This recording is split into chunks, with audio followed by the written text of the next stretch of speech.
بسم الله الرحمن الرحيم. الحمد لله رب العالمين، والعاقبة للمتقين، ولا عدوان إلا على الظالمين، والصلاة والسلام على رسوله الكريم. اما بعد، اللہ تبارک و تعالی پر حمد و ثنا اور اس کے نبی کریم صلی اللہ علیہ وسلم پر بے شمار بے حد بے عدد درود و سلام کے بعد، محترم ناظرین، شرح احادیث احکام کے اس سلسلے وار پروگرام میں ہم آپ کی خدمت میں حاضر ہیں۔ السلام علیکم ورحمۃ اللہ وبرکاتہ۔ ناظرین کرام، آج کی اس ملاقات اور آج کی اس نشست میں ہمارا موضوع جو ہوگا وہ یہ نکاح کی ترغیب شریعت میں۔ اللہ تبارک و تعالی نے قرآن مجید میں نکاح کرنے کا اور اپنے ماتحتہ کا نکاح کرانے کا حکم دیا، جیسے کہ اللہ تبارک و تعالی کا فرمان فَانْكِحُوا مَا طَابَ لَكُم مِّنَ النِّسَاءِ مَثْنَى وَثُلَاثَ وَرُبَاعَ فَإِنْ خِفْتُمْ أَلَّا تَعْدِلُوا فَوَاحِدَةً أَوْ مَا مَلَكَتْ أَيْمَانُكُمْ۔ مردوں کو خطاب ہے ادھر کہ تم نکاح کرو 2 سے 3 سے یا 4 سے۔ آگے فرمایا فَإِنْ خِفْتُمْ أَلَّا تَعْدِلُوا، اگر تمہیں اس بات کا خوف ہو کہ تم عدل اور انصاف نہ کر پاؤ اپنی بیویوں کے درمیان، اپنی عورتوں کے درمیان، فواحدہ، تو ایسی حالت میں تمہارے لیے ایک ہی کافی ہے۔ اسی طرح اللہ تبارک و تعالی نے ایک دوسرے مقام میں فرمایا وَأَنْكِحُوا الْأَيَامَ مِنْكُمْ، تم میں جو غیر شادی شدہ لڑکیاں ہیں یا تمہارے ماتحت ہیں، تم ان کا کیا ہے نکاح کراؤ۔ تو یہ اللہ تبارک و تعالی کا اس بات پر حکم ہے کہ نکاح انسان کرے اور اپنے ماتحتوں کا کیا ہے نکاح کرائے۔ انسان کے ماتحت اس کی اپنی اولاد، اپنی بیٹیاں ہیں، ہو سکتا ہے کہ اس کی اپنی بہن اس کی نگرانی اس کی ماتحت میں ہو، اسی کے خرچ پر ہو، تو ماتحتوں کا بھی نکاح کرانے کا حکم اللہ تبارک و تعالی نے قرآن مجید میں دیا ہے۔ اسی طرح رسول اللہ صلی اللہ علیہ وسلم کا بھی فرمان ہے، بلکہ آپ صلی اللہ علیہ وسلم سے مختلف روایتیں منقول ہیں کہ جن میں آپ صلی اللہ علیہ وسلم نے نکاح کی ترغیب اور نکاح کے فوائد کا ذکر کیا ہے۔ نکاح اگر دیکھا جائے حضرات تو یہ ایک عقد ہے، یعنی 2 طرفہ لوگ ہوتے ہیں، کسی ایک بات کو لے کر متفق ہوتے ہیں، اور وہ یہ کہ ایک دوسرے سے استمتاع شرعی حدود میں رہتے ہوئے یہ چیز کیا ہے حلال ہو جاتی ہے۔ نکاح کے بعد دونوں کا اس پر 2 طرفہ کا اتفاق ہوتا ہے، مرد اور عورت یا عورت کا ولی، ان دونوں کے درمیان کیا ہے اس بات پر اتفاق ہوتا ہے اور یہ نکاح ہو جاتا ہے۔ کہنا یہ ہے آپ حضرات سے کہ نکاح کی ترغیب سے متعلق رسول اللہ صلی اللہ علیہ وسلم سے جو مختلف احادیث منقول ہیں، ان میں سے ایک حدیث آپ حضرات کے سامنے رکھی جائے اور اسی حدیث کی روشنی میں چند باتوں کی کیا ہے وضاحت کی جائے۔ حدیث پڑھی جا رہی ہے عن عبد اللہ بن مسعود رضی اللہ عنہ قال قال لنا رسول اللہ صلی اللہ علیہ وسلم یا معشر الشباب من استطاع منكم الباءة فليتزوج فإنه أغض للبصر وأحصن للفرج ومن لم يستطع فعليه بالصوم فإنه له وجاء۔ یہ رسول اللہ صلی اللہ علیہ وسلم سے مروی حدیث ہے۔ اس حدیث کو روایت کرنے والے صحابی جلیل عبداللہ ابن مسعود رضی اللہ عنہ ہیں۔ فرماتے ہیں کہ رسول اللہ صلی اللہ علیہ وسلم نے ہم سے ارشاد فرمایا، اے نوجوانوں کی جماعت، جو تم میں سے اخراجات کی طاقت رکھتا ہے اسے چاہیے کہ وہ شادی کر لے۔ یہ نگاہ کو نیچا کرنے والی اور شرمگاہ کو محفوظ رکھنے والی چیز ہے، اور جو طاقت نہیں رکھتا اس پر لازم ہے کہ وہ روزے رکھے، یہ اس کے لیے شہوت کے زور کو توڑنے کا باعث بنے گا۔ یہ حدیث صحیح بخاری صحیح مسلم کی ہے۔ اس حدیث میں آپ صلی اللہ علیہ وسلم نے نوجوانوں کو خطاب کیا اور کہا، یا معشر الشباب، اے نوجوانوں کی جماعت۔ شباب عربی زبان میں کہتے ہیں نوجوان کو، اور یہ شباب کا مرحلہ کون سے ہوتا ہے عمر کا، اس کے بارے میں اہل علم کا اختلاف ہے۔ بعض نے کہا شباب کا جو اصل مرحلہ ہے وہ جو شخص 30 سال کی عمر کو پہنچ جائے، بعض نے کہا 32 سال، اور بعض نے کہا 34 سال، اور بھی دیگر کئی ایک اقوال اس میں ہیں۔ لیکن کہنا ادھر یہ ہے کہ آپ صلی اللہ علیہ وسلم نے نوجوانوں کو خطاب کیا، اور نوجوانوں سے خطاب کرنے کا مطلب یہ ہے ادھر، کیونکہ جوانی یا نوجوانی کی جو عمر ہوتی ہے، اس عمر کے مرحلے میں جنسی شہوت اور خواہشات بہت ہی زیادہ زور اور طاقت پر ہوتی ہے، بنسبت اگر انسان جوانی کا مرحلہ طے کر لے، آگے بڑھ جائے اس کی عمر، تو یہ طاقت اور اس قسم کی جو ہے خواہش شہوت کیا ہے، کم ہو جاتی ہے، ورنہ نوجوانی کے مرحلے میں یہ اپنی پورے ابھار اور طاقت میں رہتی ہے۔ تو آپ صلی اللہ علیہ وسلم نے اسی لیے نوجوانوں کو خطاب کیا اور فرمایا، یا معشر الشباب، اے نوجوانوں کی جماعت۔ ہو سکتا ہے ایک شخص 40-50 یا اس سے زیادہ عمر کا ہو، ایسی عمر جس میں زیادہ تر لوگ کی جو طاقت ہوتی ہے، جنسی طاقت، یہ کم ہو جاتی ہے، قوت باہ بنسبت نوجوانوں، لیکن ایسے پایا جا سکتا ہے کہ ہاں قوت باہ اس کے اندر کیا ہے، زیادہ ہو، جس طرح کیا ہے نوجوانوں میں رہتی ہے، تو اس کو بھی یہی حکم ہے جو حکم اس حدیث میں آپ صلی اللہ علیہ وسلم نے نوجوانوں کو دیا ہے۔ فرمایا آپ صلی اللہ علیہ وسلم نے، یا معشر الشباب، اے شباب کی، نوجوانوں کی جماعت، من استطاع منکم الباءۃ فلیتزوج، تم میں سے جو شخص شادی بیاہ کا خرچ برداشت کرنے کی طاقت اور ہمت رکھتا ہے، فلیتزوج، تو اسے چاہیے کہ وہ نکاح ضرور کرے۔ آپ کا حکم ہے ادھر، یا معشر الشباب، اے نوجوانوں کی جماعت، من استطاع منکم الباءۃ فلیتزوج، تم میں سے جو شادی بیاہ کا خرچ برداشت کرنے کی طاقت رکھتا ہے، ہمت رکھتا ہے، فلیتزوج، تو اسے چاہیے کہ نکاح ضرور کرے۔ یہ حکم کس لیے ہے نکاح کرنے کا نوجوانوں کو؟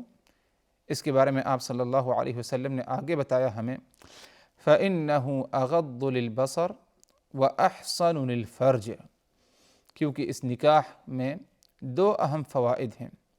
پہلا فائدہ یہ، اغض للبصر، نگاہوں کو نیچا رکھتا ہے، انسان کی نگاہ کو نیچی کر دیتا ہے۔ کس چیز سے؟ غیر محرم عورت کی طرف نگاہ لے جانا، نگاہ کو دوڑانا، یہ شریعت میں حرام ہے۔ اگر انسان نکاح کر لے اور جائز طریقے سے اپنی خواہشات کو پورا کرتا ہے، تو آپ صلی اللہ علیہ وسلم فرمائے، اغض للبصر، اس نکاح کی برکت سے اس کی نگاہ کیا ہے، پست ہو جاتی ہے، نیچی ہو جاتی ہے، اس کی نگاہ محفوظ ہو جاتی ہے۔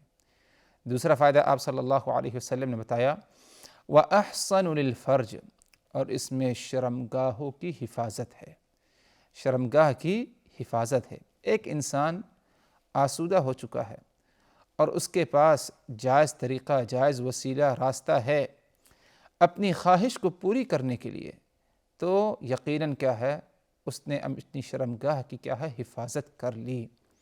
اور اسی کے برعکس معاملہ اس وقت ہے کہ اگر جوان شخص طاقت ہمت رکھنے کے باوجود نکاح نہیں کرتا تو کیا ہوگا؟ تو وہ ان دو چیزوں سے محروم رہے گا۔ پہلی چیز جس سے محرومیت حاصل ہوگی کہ اس کی نگاہ پست نہیں رہے گی، دوسری چیز اس کی شرمگاہ محفوظ نہیں رہے گی۔ اور جانتے ہیں کہ اللہ تبارک و تعالی نے قرآن مجید میں دو اہم مقامات پر، سورہ المؤمنون اور سورہ المعارج میں، اللہ تبارک و تعالی نے اہل ایمان کی جو ایک خصلت اور چند خوبیاں جو بیان کی ہیں، ان میں سے ایک خصلت، ایک خوبی یہ ہے والذین هم لفروجہم حافظون۔ فلاح، کامیابی ایمان والوں نے پائے۔ کون ایمان والے ہیں؟ ان کی کیا خوبیاں، ان کی کیا خصلتیں ہیں؟ فرمایا اللہ تبارک و تعالی نے والذین هم لفروجہم حافظون، یہ وہ لوگ ہیں جو اپنی شرمگاہوں کی حفاظت کیا کرتے تھے، جو اپنی شرمگاہوں کی حفاظت کیا کرتے تھے۔ تو نکاح میں دو اہم فائدے، کئی فوائد ہیں، ان میں سے دو فائدوں کا آپ صلی اللہ علیہ وسلم نے ادھر ذکر کیا، وہ یہ اغض للبصر، نگاہ پست ہو جاتی ہے، احصن للفرج، شرمگاہ کی حفاظت ہو جاتی ہے۔ آگے آپ صلی اللہ علیہ وسلم نے یہ بتانا چاہا ہمیں کہ جس کے اندر نکاح کے اخراجات برداشت کرنے کی طاقت نہیں تو اسے کیا کرنا ہے۔ آپ نے اس کا بھی ایک حل بتایا اور فرمایا وَمَن لَّمْ يَسْتَطِعْ فَعَلَيْهِ بِالصَّوْمِ فَإِنَّهُ لَهُ وِجَاءٌ، اور جو شخص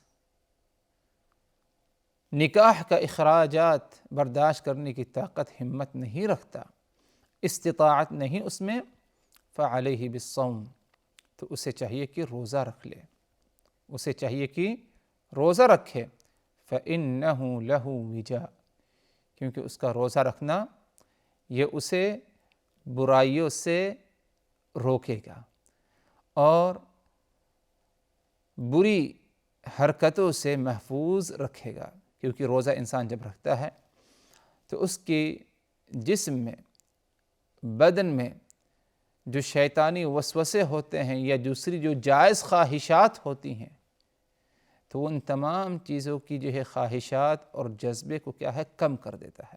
اسی طرح انسان کے اندر جنسی خواہشات پائی جاتی ہے، شہوت پائی جاتی ہے، روزہ اگر رکھتا ہے تو روزے سے انسان کے اندر یہ چیز کیا ہے کم ہو جاتی ہے، اس کی قوت اور طاقت شہوت کی۔ یہی مطلب ہے آپ صلی اللہ علیہ وسلم کہنے کا وَمَن لَّمْ يَسْتَطِعْ فَعَلَيْهِ بِالصَّوْمِ فَإِنَّهُ لَهُ وِجَاءٌ، اور جو شخص روزہ رکھنے کی طاقت نہیں رکھتا فَعَلَيْهِ بِالصَّوْمِ، تو اسے چاہیے کہ روزہ، جو شخص نکاح رکھنے کی طاقت نہیں رکھتا فَعَلَيْهِ بِالصَّوْمِ، تو اسے چاہیے کہ وہ روزہ رکھے، فَإِنَّهُ لَهُ وِجَاءٌ، یہ اس کے لیے کیا ہے ڈھال ہوگا یا برائی سے رکنے کا سبب اور ذریعہ ہوگا۔ یہ آپ صلی اللہ علیہ وسلم کی حدیث ہے، جس حدیث سے کئی باتیں ثابت ہو رہی ہیں۔ سب سے اہم بات جو ثابت ہوئی حضرات وہ یہ کہ ایک ایسا نوجوان شخص جو نکاح کرنے کی طاقت ہمت رکھتا ہے، اسے چاہیے کہ نکاح اور نکاح ضرور کرے۔ اور رہی بات کہ کیا ایسی حالت میں اس پر نکاح کرنا واجب ہے یا سنت ہے، تو ادھر اس نوجوان کی کیفیت اور حالت دیکھی جائے۔ اگر وہ نوجوان شخص اپنے آپ کو برائی سے بچا نہیں سکتا اور اس بات کا امکان ہے، خدشہ ہے، عین ممکن ہے کہ وہ برائی میں مبتلا ہو جائے گا، تو ایسی حالت میں اس کو نکاح کرنا کیا ہے واجب ہوگا، فرض ہوگا اس کے حق میں۔ لیکن اگر ایک شخص نکاح کی طاقت ہمت رکھتا ہے لیکن برائی میں مبتلا ہونے کا ڈر اور خوف نہیں، تو ایسی حالت میں بہتر یہ ہے کہ وہ نکاح کرے۔ یہ اس کے حق میں کیا ہے مستحب اور ایک اہم نیک عمل ہوگا، ورنہ نکاح کو ترک نہ کرے، اس قسم کا ارادہ نہ کرے۔ نکاح میں کئی فوائد ہیں، جن میں سے آپ صلی اللہ علیہ وسلم نے دو اہم فائدے کا ادھر ذکر کیا کہ نگاہیں پست ہو جاتی ہیں، شرمگاہ کی حفاظت ہوتی ہے۔ اسی طرح اور دیگر فوائد یہ ہیں حضرات کہ نکاح انبیاء کرام کی سنت ہے، انبیاء کرام کی سنت ہے۔ تمام انبیاء کرام نے نکاح کیا۔ رسول اللہ صلی اللہ علیہ وسلم نے، آخر نبی محمد رسول اللہ صلی اللہ علیہ وسلم نے، انہوں نے بھی کیا ہے نکاح کیا۔ یہ آپ صلی اللہ علیہ وسلم کی سنت اور آپ سے پہلے دوسرے انبیاء کرام، دیگر انبیاء کرام، ان سبوں کا یہی طریقہ رہا۔ تو نکاح میں کیا ہے اگرچہ اور بھی فوائد ہیں، لیکن ایک اہم فائدہ یہ بھی ہے کہ انبیاء کرام کی سنت پر عمل ہے۔ اور اسی طرح نوع انسانی کی بقا ہے اس میں، یعنی انسان کی جو نسل ہے اس نسل کی حفاظت ہوگی اور آگے کیا ہے اضافہ ہوگا۔ اور جانتے ہیں کہ شریعت نے 5 چیزوں کی حفاظت لازمی قرار دی ہے: دین، انسان کا نفس، عقل، عزت اور نسل۔ یہ 5 چیزیں ہیں، ضروریات 5 ہیں، جن میں سے ایک ہے نسل۔ نسل کی حفاظت 2 طریقے سے ہوتی ہے، وجود اور عدم سے۔ وجود کا مطلب یہ کہ نسل کو آگے بڑھایا جائے، اور عدم کا مطلب یہ کہ نسل کو کاٹا نہ جائے، کسی کا ناحق خون نہ کیا جائے، یا لوگوں کو جان سے نہ مارا جائے۔ اس سے نسل ضائع ہوتی ہے، ختم ہو جاتی ہے۔ تو نکاح میں کیا ہے نوع انسانی کی کیا ہے بقا ہے، اور اس میں کیا ہے اضافہ ہے، اور یہ ایک بہت ہی اہم عمل ہے۔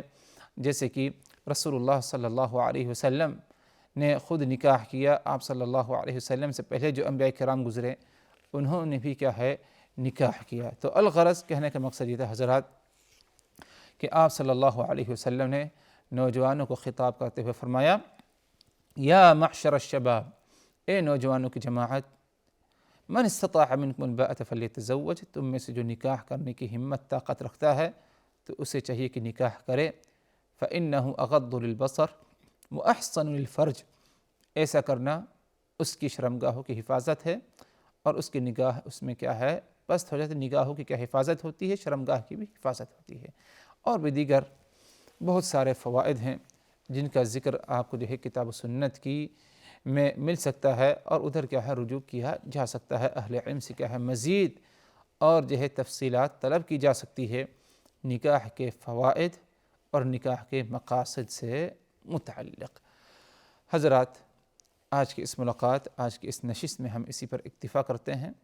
مزید اور باتیں انشاءاللہ نکاح کے مسئلے مسائل سے متعلق اگلی نشست میں، اس وقت تک کے لیے اللہ تبارک و تعالیٰ کی حفاظت میں، وآخر دعوانا ان الحمد للہ رب العالمین، والسلام علیکم ورحمۃ اللہ وبرکاتہ۔